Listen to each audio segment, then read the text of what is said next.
The first light of morning streams through the wooden windows of their house, casting everything in a warm, golden hue.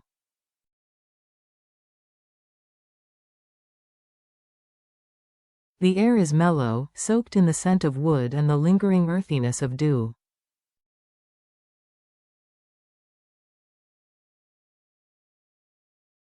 Inside, Diep sits at their small dining table, cradling a cup of ginger tea between her hands.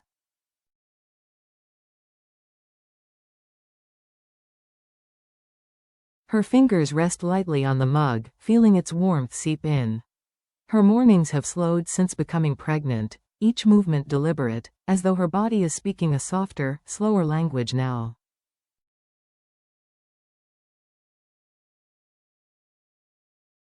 She takes a steady breath. There's a gentle serenity to this moment, a quiet fatigue, but also a calm that brings a gentle smile to her face.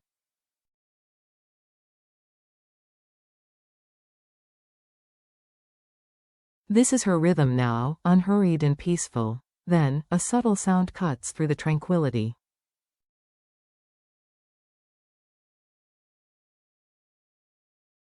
Something scrapes across the yard. She narrows her eyes, lifts her chin to the window.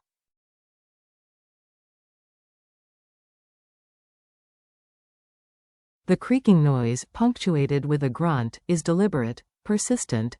That's James, she thinks.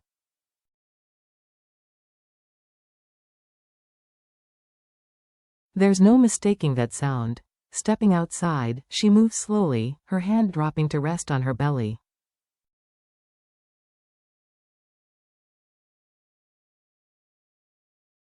As she emerges, she sees him, sleeves rolled up, hair tousled, dragging long wooden planks from the back of their old truck.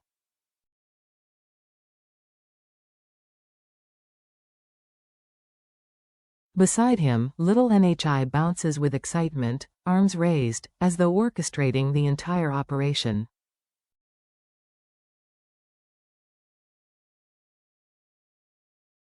The world outside feels warm, alive, humming with possibility. James glances up the moment he sees her.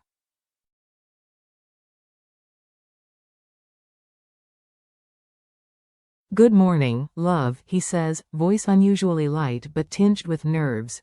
"Did you sleep okay?" she asks, offering a small smile in return.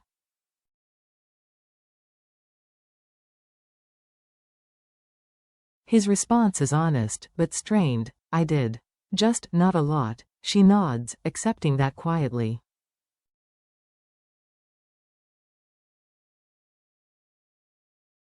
Before she can respond, NHI grabs her hand and tugs her forward. Her eyes sparkle with excitement.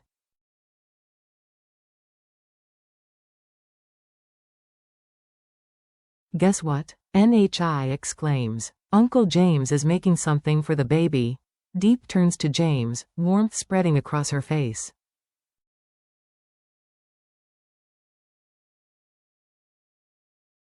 "Really?" she says softly. James runs a hand through his hair, a little self-deprecating.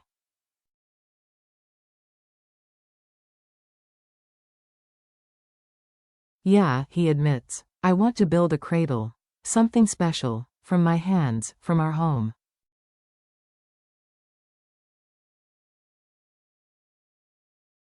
She feels her heart soften. This is not grandiosity, not showmanship. It's deeply personal. A token of love, a promise to their child before they even meet.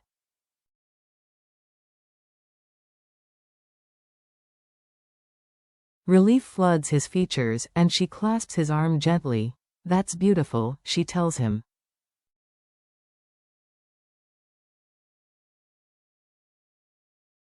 But the moment is interrupted gently by a voice behind her. Turning, she sees Huyen, carrying a small basket of fruit and herbs, her expression amused.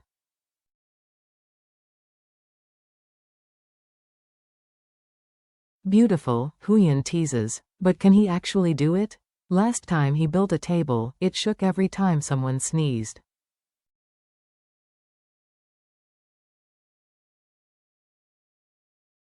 James groans, and NHI bursts into laughter at the memory. Diep tries to suppress a laugh too.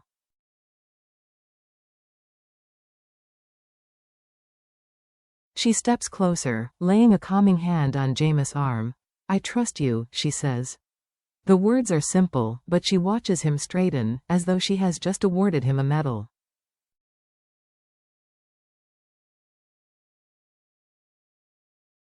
He clears his throat, trying not to sound too proud. I've watched some videos, read some things, he says, hesitating.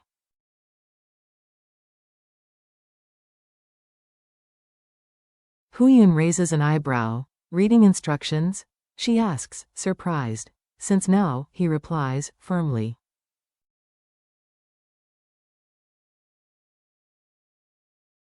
NHI stands upright and salutes him, solemnly.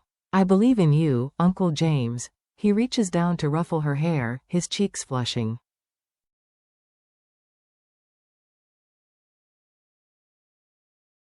Thank you, soldier, he says. Diep sits on the porch step, folding her hands in her lap.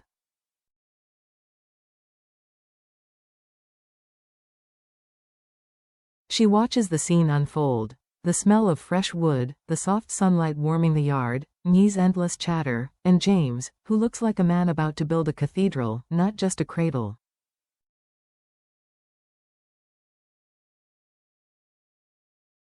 For a moment, everything feels impossibly gentle.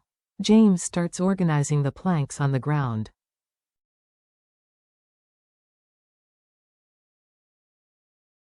In his mind, he imagines a perfect arrangement, but reality is less neat. The boards shift and slide down the gentle slope of the yard.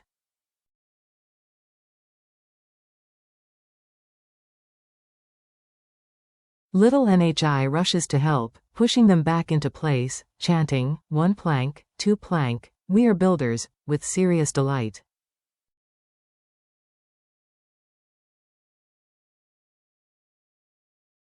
He crouches low, squinting at a board he's measuring. He closes one eye like a seasoned carpenter, drawing an invisible, perfect line in the air. Straight line.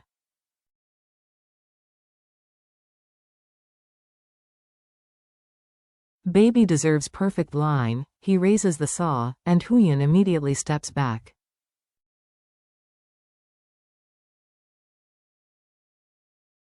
Everyone be careful, James is using a tool, she says, half joking, half serious. Mum, Diep laughs softly, I want my daughter-in-law and grandchild alive.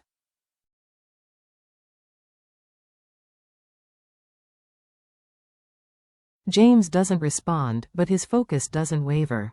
He begins sawing. The early strokes are disciplined, steady.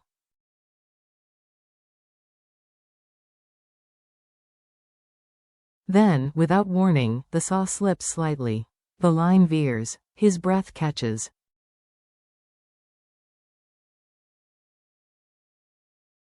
No, no, no, he whispers, agitated. Straight line, straight line. Diep rises, moving toward him carefully.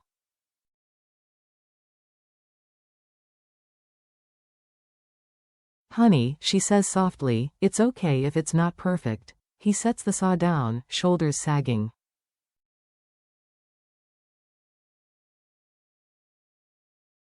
There's a faint look of heartbreak on his face, but I want it to be, he says. I want the baby to have something really good, something I made with my own hands.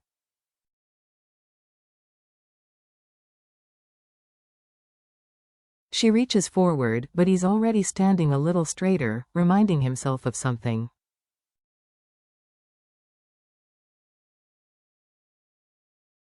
Wait, he says abruptly. The instructions. He hurries inside, leaving pages fluttering in the breeze.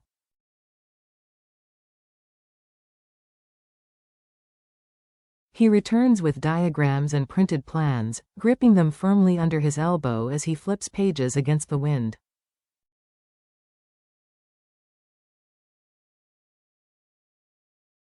Diep watches him, tenderness and concern softening her features. The sunlight falls over his face, highlighting a crease of stress on his brow.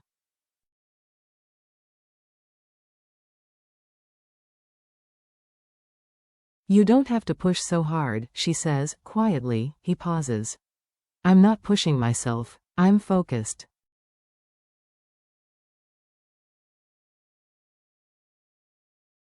Huyen leans in and whispers to Diep, he's pushing.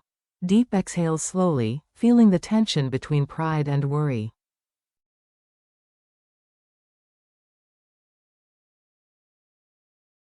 She senses the quiet pressure James has built around himself, and for a moment, worries he may be overwhelmed.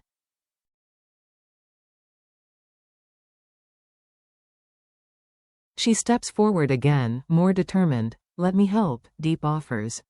Let me hold the board.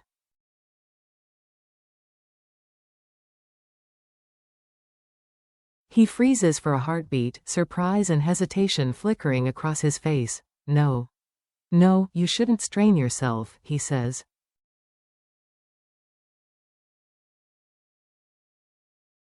I'm just holding, she insists gently. Still torn, he wavers. She reaches out, fingers brushing the wood.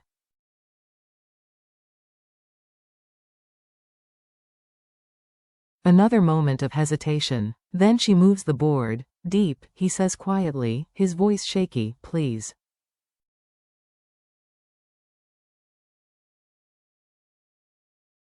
I can handle it, but she is already helping, her hands steady and warm. She meets his eyes, and for a second, she sees something unexpected there, not frustration, not anger, but fear.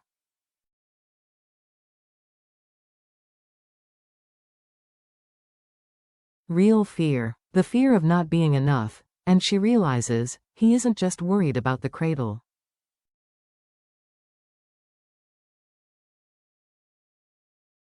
He's carrying something heavier, the weight of wanting to provide, of wanting to make something lasting, of wanting to be a father who builds something that matters.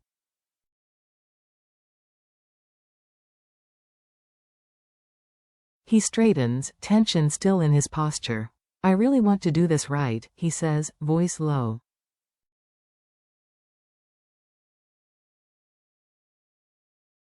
For you. For the baby, she softens in response. I know, she whispers. I'm not trying to take your part away.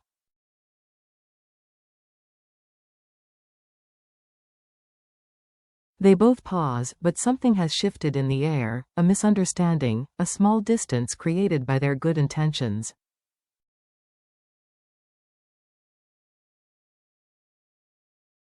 NHI, watching them, becomes still too, sensing the quiet strain.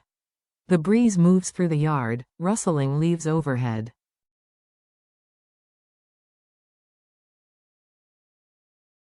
But between James and Diep there is a stillness, not cold, exactly, but suspended, fragile.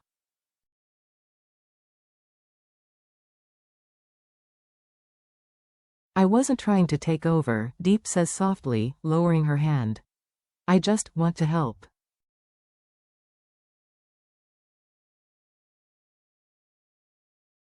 He swallows hard. It's not just that. I want this to be something real. Not patched together, not half done.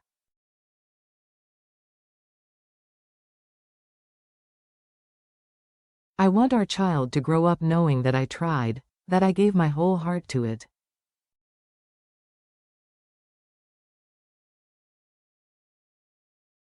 He gestures toward the imperfect board, the scattered tools, the pile of wood.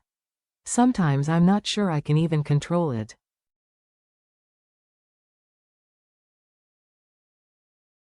She watches him closely, recognizing the fear behind his determination. You're doing something good, she replies, voice gentle but firm.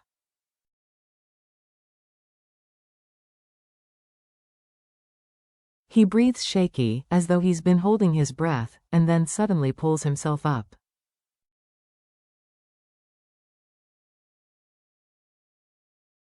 Before she can speak, a calm, steady voice cuts softly through the tension. James.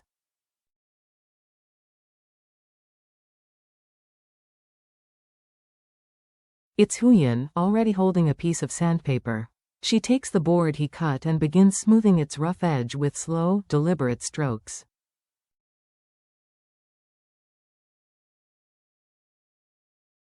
This is how your father and I used to work, she says, not looking up. Eyed sand.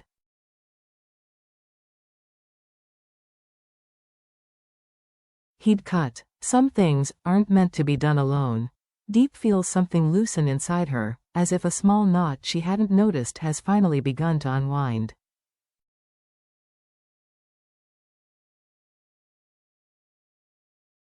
Huyen's voice continues, warm but firm. Trying to do everything by yourself doesn't make you strong.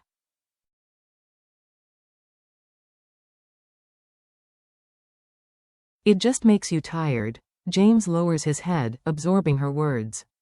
The weight of his self-inflicted pressure begins to melt away.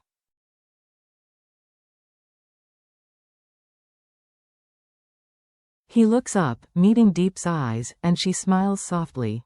"You're not taking anything from me," she says quietly.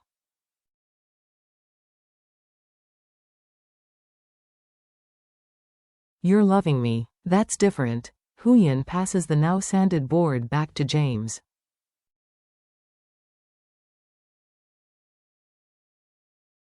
"Try again," she says, gently. He glances at Diep.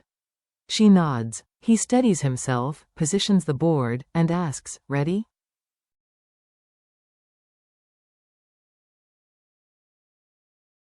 She holds it firmly, her hands warm and sure. He begins again, slow and deliberate.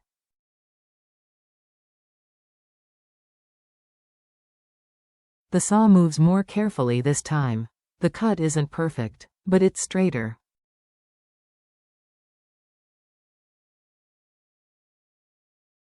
"Better." NHI cheers, clapping wildly. "Teamwork. Family teamwork," she shrieks, and the tension breaks.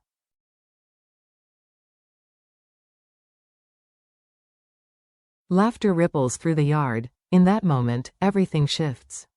The anxiety, the perfectionism, they fall away, replaced by a shared rhythm, by cooperation, by the soft beauty of building something together.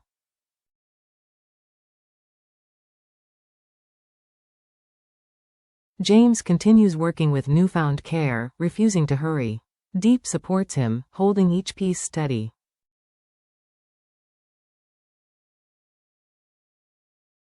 NHI decorates scraps of wood with tiny stars and hearts, announcing them as early designs.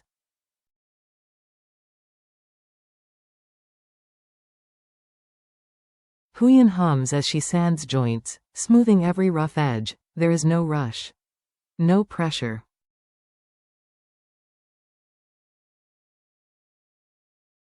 Just family. Just the gentle, steady rhythm of hands shaping love into wood. Every so often, James glances at Diep.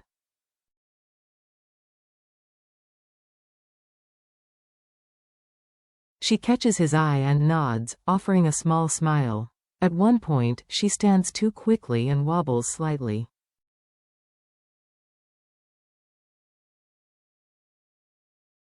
He reaches out instantly. "Hey, easy," he murmurs. "Sit down for a minute," she obliges.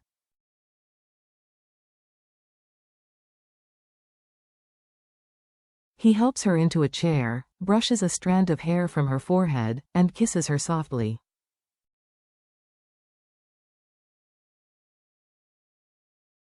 NHI leans against him, whispering to Huyen, he's still a worried rooster. Huyen simply nods, amusement and love in her eyes.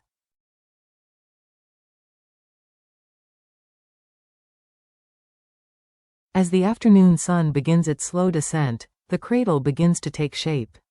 The frame stands upright, not symmetrical, not perfect, but solid, warm, and alive with intention.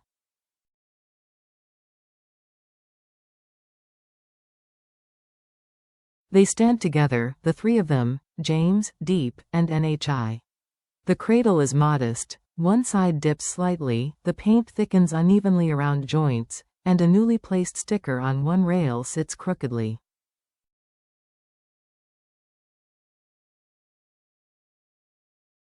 But in Diep's eyes, it's beautiful. She steps closer, letting her fingers trace the wooden edge.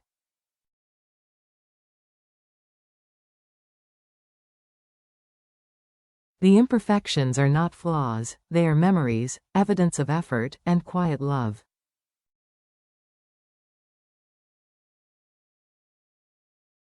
James hovers behind her, nervous. What do you think? He asks softly. She turns to him, her eyes brimming with warmth.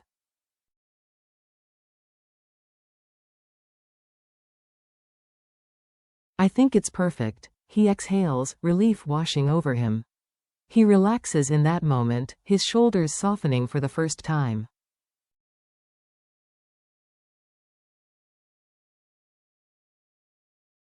He wraps his arms around her, and she leans back into him, one hand gently resting on her belly.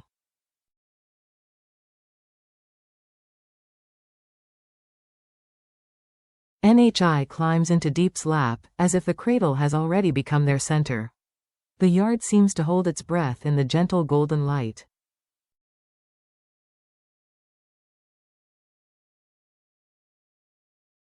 Diep whispers to James, words full of quiet gratitude, every corner, every part. I can feel how much you love us.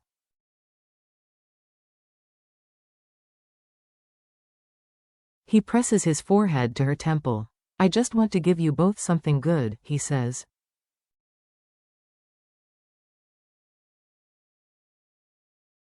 You already do, she replies, voice soft. Every day. He closes his eyes, letting her words sink into the places he rarely speaks of, the hidden recesses where fear sometimes lingers, where he worries if he's enough.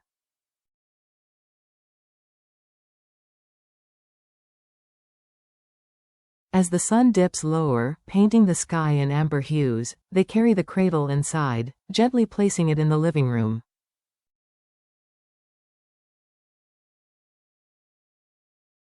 The wood gleams softly in the fading light. It feels as though it belongs there, like it was always meant to exist in that home, in their life.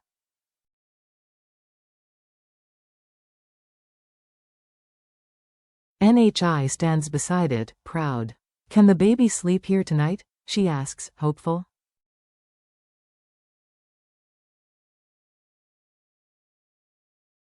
Diep laughs, a soft, warm sound.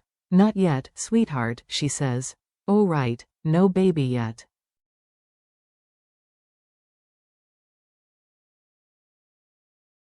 But soon. James reaches out, smoothing Ye's hair, his hand lingering on Diep's back.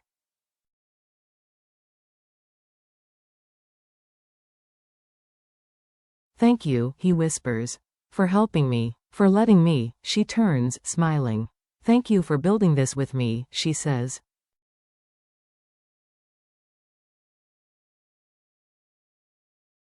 Then he kisses her cheek, slow, warm, full of everything that words cannot say. Outside, the orchard rustles gently in the evening breeze.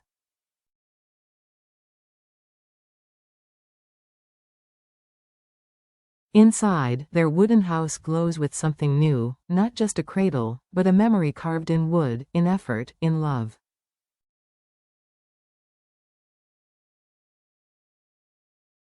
Tonight they didn't just build a piece of furniture. They built something deeper, a family bond, a promise, a shared creation.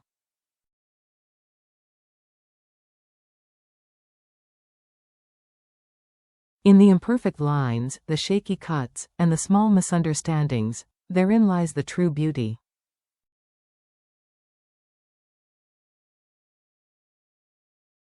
Sometimes, things that are not perfect matter the most, and so James and Diep finish this chapter of their life, not with a flawless cradle, but with a perfect memory, their hands shaping love together.